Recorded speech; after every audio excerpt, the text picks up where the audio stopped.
Okay, welcome to another lesson. I'm actually crossing front here. Today we're going to talk about what is pain and how to use it. What is pain and how to use it. So, what is pain, guys? There we go.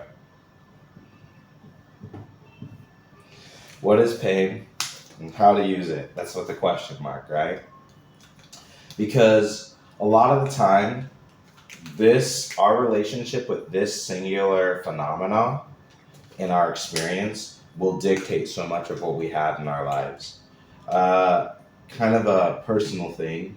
I think for me, one of the best advantages I've had is that I've been able to recognize, or how would I say, is that I'm pretty non-reactive to pain, in the sense that once I'm aware of what it is, I typically am able to do one of the three core responses that best work with the situation I'm in. But my issue is that oftentimes I'm not hyper aware of what is causing me pain. So without knowing to it, if I'm not as sure of what pain is, I'm reacting to it. So anyway, what is pain? Pain is essentially the stimulus, right, that we get when we are facing an adverse situation, or an adverse does, or let's say challenging. So it is the stimulus to a challenging or difficult situation. And usually that can be a response of threat to our being. So most of the time people internalize this idea of, if something is a threat to our being, that's why we're feeling pain. And very much that makes a lot of sense, right? So pain bad, and then we have the opposite of pain, which is pleasure. Pleasure good, right? Pleasure good. Good. Good. But now, how does this work when we're trying to change or when we're trying to grow? Now, suddenly, that all goes out the window, because now we have to be very aware of what is causing our pain. And this is where awareness becomes key. Because say, for instance, you have the old self, and you're trying to move away from the old self towards the new self. Well, in the middle here, you're going to have pain, because the old self has to die in order for the new self to live. And naturally, that's going to create a lot of pain, because it is in fact a threat to the old self. It is a threat to the old self, a threat to the old way of being, right? And so we have to then make a decision about what we're going to do to move away from that. And so that's oftentimes why we feel the pain. And the new self, until it is fully embodied, can only really give pleasure in as much as it's embodied. So if we're not embodying the new self, but we're moving towards it, we're just going to feel a lot of pain here. And this is where attaching to our awareness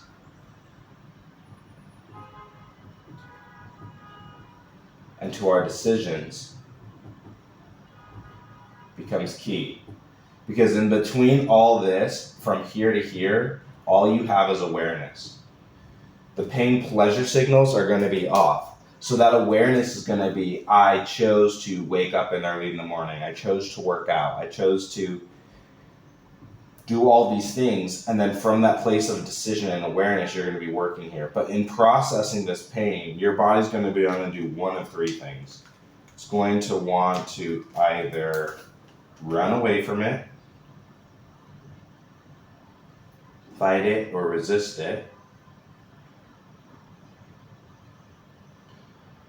And then worst comes to worst, numb, which is also another way of running emotionally.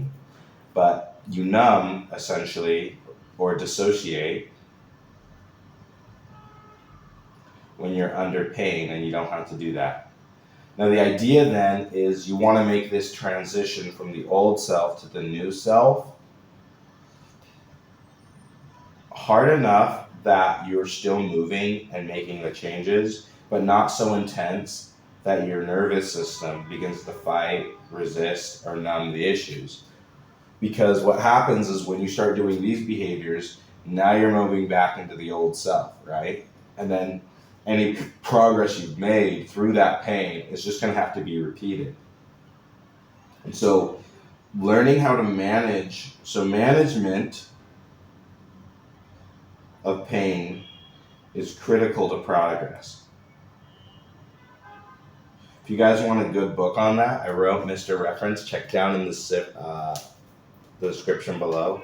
It's a book on how to handle stress, and in it there's techniques we talk about how to manage your pain, how to manage your stress as you work and acclimate your nervous system to being more in touch with what you need and the things that will help you out in your transition of change.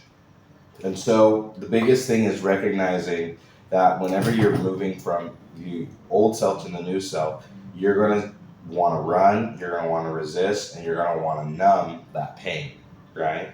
Because that's what's happening in between this.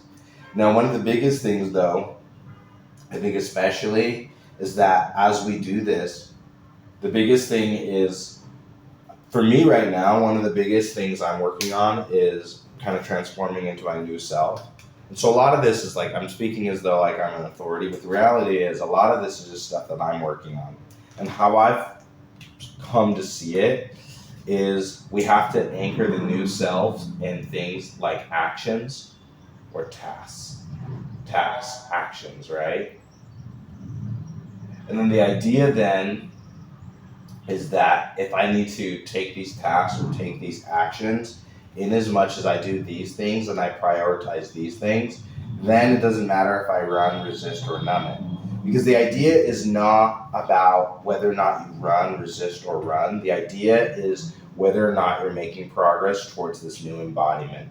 So it's the idea is that do I prioritize?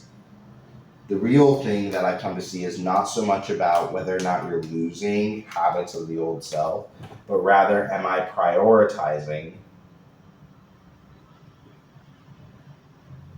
my new self?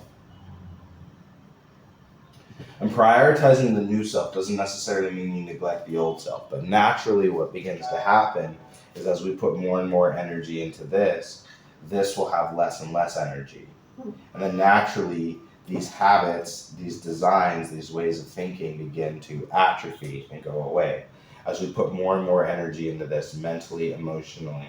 And so much of it is in that mental and emotional space, right?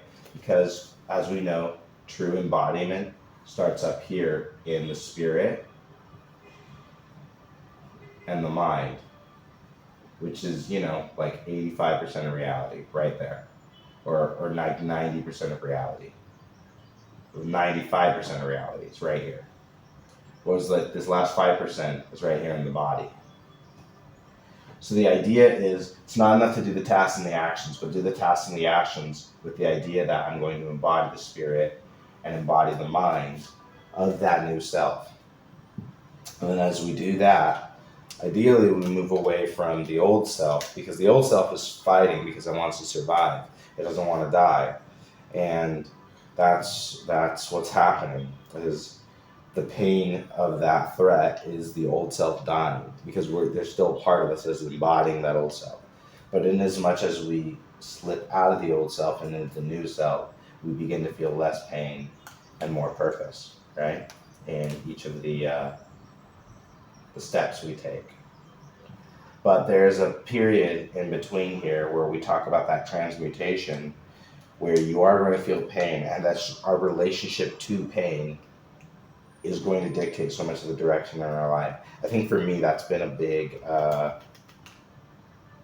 change personally, because I think for a long time I moved towards pain, and I'm so willing to dig in to my pain, but I wasn't actually willing to move away from it and transmute it into something higher.